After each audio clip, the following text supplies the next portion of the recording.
Ako po umuulan, parang masarap magchamporado na yun. Hello guys, welcome po sa kusina ni Nanay. Nagpakulo na ng tubig si Nanay. Ito lang naman ang gamit ni Nanay na champorado. Excited na ako guys na matikman. Marami na rin laman neto guys.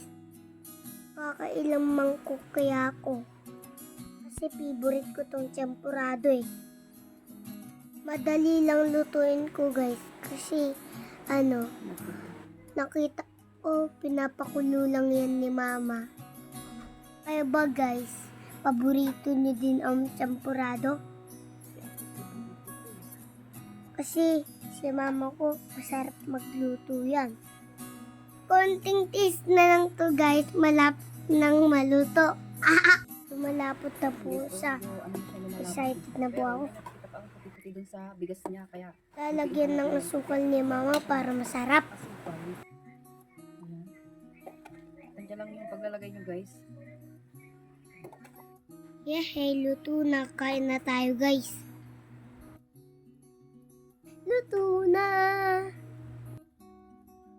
Magsarangdok na si Nanay. Excited na ako matikman. Umuusok-usok pa. Lalagyan na ng gatas. Sarap. Lalagyan din ng iba. Tara na po, kain na tayo. Hanggang sa muli guys. Bye! Sa nga pala, mag-subscribe na kayo. Follow niyo si Nanay.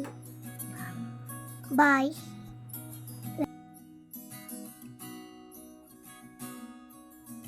Ang sarap. Tara, Tara, kain na. kain na po tayo. Kain na po tayo.